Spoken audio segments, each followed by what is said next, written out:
Hello and welcome to FlightGlobal Focus, your essential podcast for trusted aviation insight. Thanks for joining today. I'm Dunn, contributing airlines editor with FlightGlobal, and this week we're taking a dive into airlines and their sustainability challenge.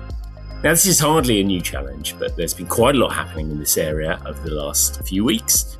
And joining me to guide you through this, fresh from the Farnborough Air Show, as if it's possible to be fresh from the Farnborough Air Show, is FlightGlobal's Europe Airlines reporter, Kerry Reals. Hi, Kerry. Hi, Graham. I will try my best to be fresh.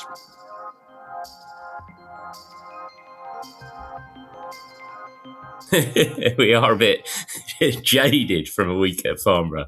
But there was lots going on in there, and we'll be talking a bit about that over the coming pod. So before we jump into the world of sustainability, we should probably start by talking about IATA, which of course is the Airline Association, which is coordinating much of the industry approach to tackling aviation emissions. And recently we got the news that we now know who's taking over from Willie Walsh as Director General. That's right, Graham. The long wait to find out who it is over. So IATA announced last week that it's appointed World Economic Forum Managing Director Saadia Zahidi as its new Director General. Now, she will replace Willie Walsh, who leaves on the 31st of July. He's heading to India to become the Chief Executive of Indigo Airlines. Although she won't start her new role until the 1st of November. And in the meantime, IATA's Chief Financial Officer, Sandrine Laborgne, will be the interim Director General. And her appointment is pretty significant for a couple of reasons, really, isn't it? Yes, definitely. So Saadia Zahidi will be IATA's first female Director General. She's the 9th Director General, and all of the ones before her have been men. She will also be the first leader of IATA in more than 40 years to have not come from the aviation industry.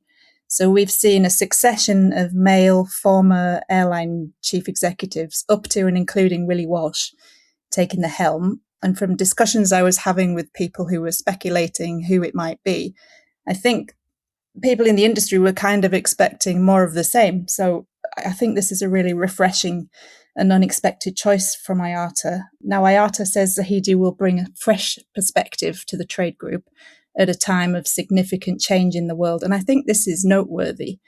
So aviation is a very global business, and it's heavily impacted by geopolitical developments, which just seem to keep on coming one after the other at the moment. So appointing a leader who has a solid international economics background, more than 20 years experience working to deliver cooperation and dialogue with global business leaders, political leaders, I think could be a really smart move on IATA's behalf. It's also refreshing to see an organisation walking the walk as well as talking the talk when it comes to improving female representation in the aviation industry, which has traditionally been a heavily male-dominated sector. So IATA actually launched its own initiative called 25 by 2025. They launched that back in 2019. Which called on airlines to increase the number of women in senior roles by 25% or to a minimum of 25% by 2025. Now, IATA said earlier this year it hit 27%. It's good to see it appointing a female Director General. I think this sets a great example because there is still a long way to go in the industry. Yeah, and I think IATA has really pushed this point and has taken some good leadership from it. IATA was almost a kind of lightning rod for this issue because, I mean, I do remember doing an AGM from there, 10 years ago maybe or so, and they'd always have this picture of the board of directors. And this was such a male-dominated shot. It kind of really underlined kind of the issue that the industry has. And it's fair to say this isn't for IATA specifically to solve.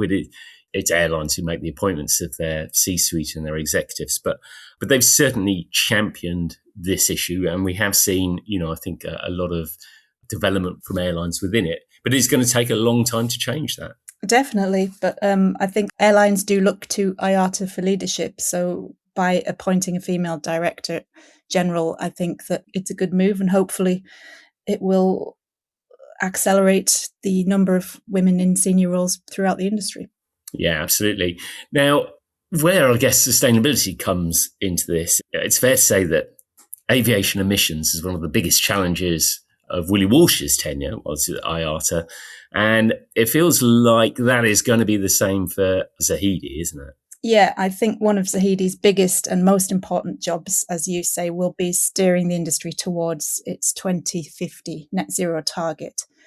IATA has always said that this is a global problem that needs a global solution and strong collaboration on an industry and government level. So this could be an area where Zahidi's World Economic Forum experience could be a real advantage. Now, Willie Walsh said at the IATA AGM in Rio last month that hopes of achieving its net zero goal by 2050 were fading fast. He pointed to the lack of sustainable aviation fuel. Now, IATA's 2050 target relies on SAF making up 65% of airlines' fuel mix, but as it stands this year, it's only expected to account for just 0.8% of global jet fuel, which is obviously a long way off. So there's an awful lot of work to do here. Yeah, and I think we've seen, Willie Walsh always talked about this not being a linear path to getting up to 65%, so it's not like it would increase in a sort of logical way. But that starting development phase has taken a long time to get off the ground. And we've certainly seen that IATA and the industry generally is pretty disappointed with how things have begun. And also we've seen, I think, some of those initial announcements around SAF development and the energy companies building SAF production plants and ramping up has taken a long time to develop. I think we are seeing what's definitely interesting over the last couple of weeks or so is we seem to have heard quite a lot about new SAF initiatives. That's right. So since Walsh made those comments in Rio in June, we've seen a flurry of announcements from airlines on SAF. The difference between these announcements and earlier ones seems to be that while earlier ones kind of focused on one-off SAF uptake deals, they seem to focus more on the challenge of building the infrastructure and really trying to ramp up volumes.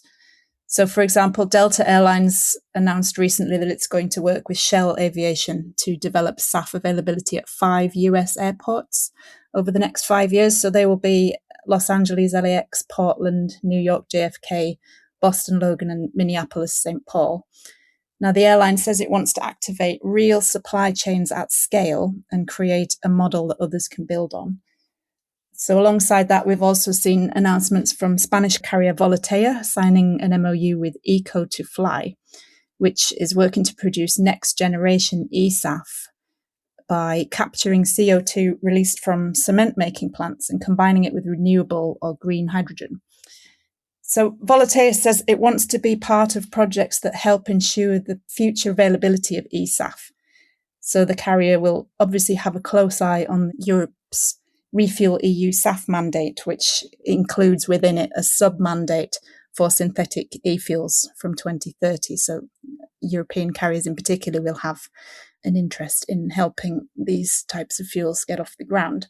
So there are a lot of developments happening, it seems, but there's still an incredibly steep hill to climb. Yeah, and as you say, Kerry, it's made slightly more complicated by it's not just SAF. You have to have this kind of next generation SAF as well, which I think is where the industry probably has its biggest concerns that isn't on track and that, there's a lot of development to do. And with as you say, the first mandates on that kicking in by 2030, it's nice to celebrate things where there is some progress. We recently, just before the start of the Farnborough Air Show, on the eve of it, we had the annual Airline Business Airline Strategy Awards, which we run in partnership with Corn Ferry. And one of the categories in that is ESG. And it was interesting to see this year's winner in that, which was DHL Aviation, which actually has some quite challenging and stretching SAF targets and has made some progress already. It is already using a 10% SAF blend mix across its aviation activities as of last year and is targeting being at 30% by 2030. Now, the different operators in different sectors of the market, it can be easier and harder to achieve this. But that was definitely good to see a carrier who is kind of, again, walking the walk. And you can read much more about DHL's ESG story and, in fact, the whole strategy awards on our website at FlightGlobal.com. That's right. It's good to see there are some airlines that are really leading the way here and doing more than others. So it's good to see them getting rewarded when they do that. Now, speaking of the Airline Strategy Awards, Graham, as we were about to set off and attend that event, there was news breaking on another sustainability issue where politics is involved very much. So the European Commission announced, just as we were about to leave for that event, plans to expand the scope of its emissions trading system beyond Europe. Now, Graham, you had the task of wrapping your head around that quite quickly before we set off. Do you want to talk us through what was announced and what it means? It definitely wasn't a simple task trying to understand what we knew. We knew that the review of the EU emissions trading system, or ETS, which has been in place for some time, we knew a much wider review was coming, and that included, it basically raised the possibility that we could see that applied on flights beyond Europe. At the moment, it only applies on flights within the European Economic Area and Switzerland and Gibraltar. Now, 10, 15 years ago, there was a push from Europe to apply ETS, which would essentially be a mechanism for airlines to pay for the emissions on their flights, to cover all flights, global flights. And that caused quite a lot of pushback from international communities who questioned whether Europe had the right to impose such a scheme outside of their own domain, so to speak. I try not to dive too deep into the mechanisms of CORSIA, which is a global offsetting scheme, which was agreed by ICAO back in 2013. But crucially, what this meant was when we got to 2025, at this midpoint of this year, we were once again dealing with, well, will the flights be expanded beyond Europe? Now, rather than just say they were, the EU came up with a slightly convoluted solution, which is that they were going to expand the scheme to cover flights 5,000 kilometres from the largest aerodrome in the middle of the EU. We all had to get our maps out, didn't we, and see who was included. I'm still doing it now. I'm still trying to work out. I'm assuming I'm still working on Frankfurt being the point this is, though I can't fully work out exactly where it was. And this obviously then incorporates a large number of additional destinations, but it's also interesting for the destinations it doesn't cover. So it doesn't reach transatlantic flights. It doesn't cover Asia. It's interesting. It covers Africa and it covers the Middle East in particular and the major Gulf hubs there. And it's notable that there was quite a spiky response from the Arab Air Carriers Organization, ECHO, who sort of point again to questions whether the EC trying to introduce this outside of Europe, extraterritorial measures would be actually compliant with the Chicago Convention.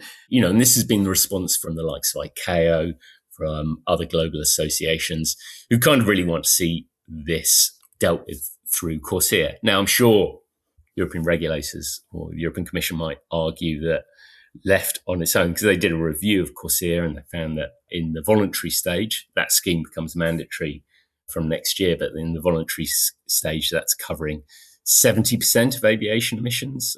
So I think Europe, they've sort of tried, I think historically in the past, they've used ETS as a kind of a stick to try and get the community, the rest of the world to kind of follow Europe's path.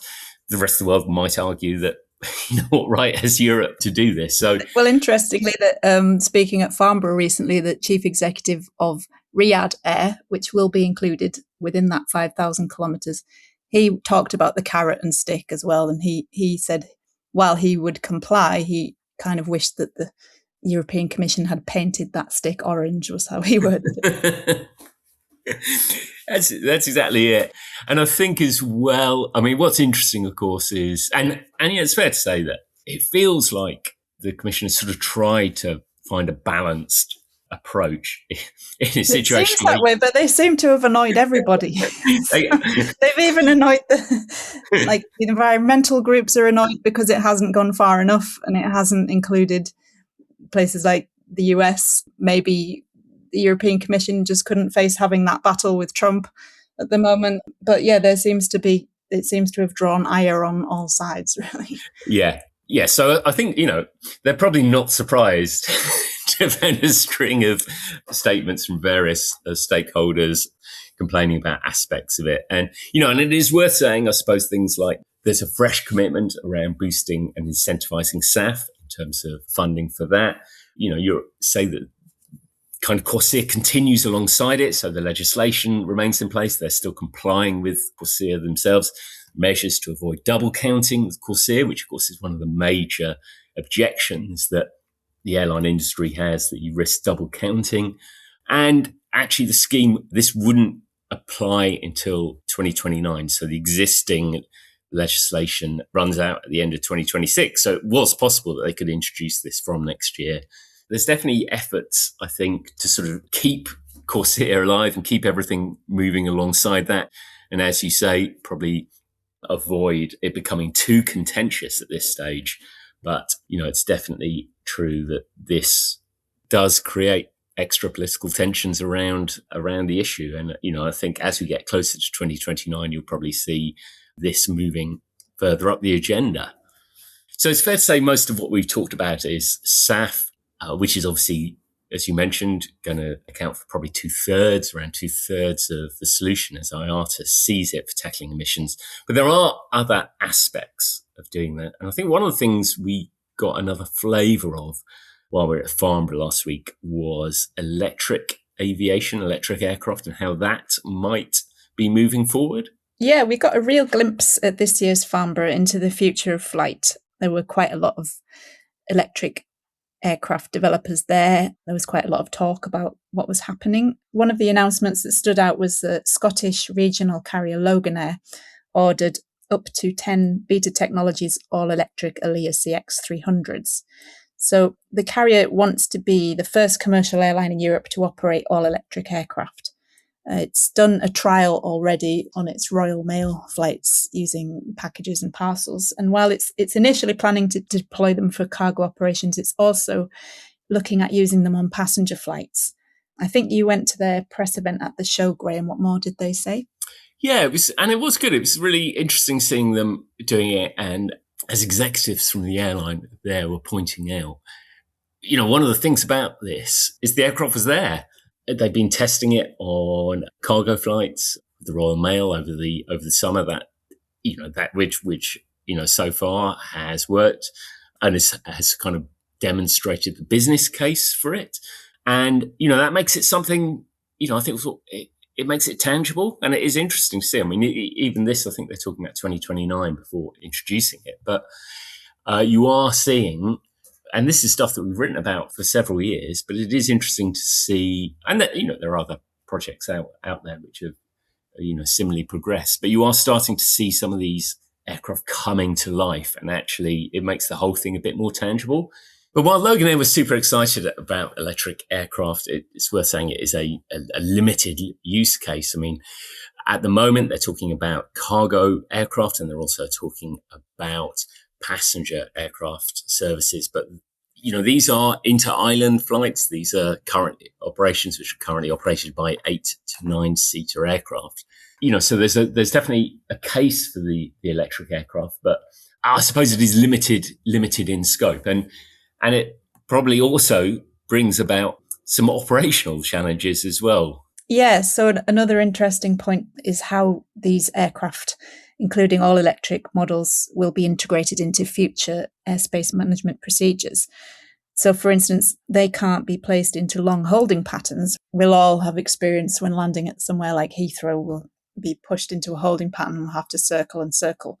Obviously, their batteries have a limited amount of energy in them before they need to recharge. So they can't be put into holding patterns like that, as the people at the NATS air traffic control provider were telling me at Farnborough. There's some challenges there that they say they're ready to overcome, but these aircraft, as you were saying, kind of have to start on a very small scale on these kind of, for example, Loganair's network seems ideal at those small intra-island hops. So I don't think you're going to really see them anytime soon landing at somewhere like Heathrow. It's going to make much more sense to start on a small scale, I think. Yeah, absolutely. We certainly got the feeling there was a this topic, both from tackling the development of SAF, but also I think the development of future aircraft and engine technologies, it is continuing to move forward. There's a lot happening, and I've always said and still say it's the most interesting and exciting part of the industry as far as I'm concerned. Well, it's a great part to cover, and you are seeing a lot of innovation in this area. Okay, well, I think that's it for this week. Thank you so much, Kerry. Thanks, Graham. You've been listening to FlightGlobal Focus, which is a production of FlightGlobal with audio editing by Lucy Johnson. If you want to get in touch with us or for commercial opportunities related to the podcast, please email podcast@flightglobal.com. Don't forget to listen, rate, review, and subscribe wherever you get your podcasts. I'm Graham Dunn for FlightGlobal Focus. Join us again next week for more in-depth analysis covering the latest developments in airlines, defence, and aerospace.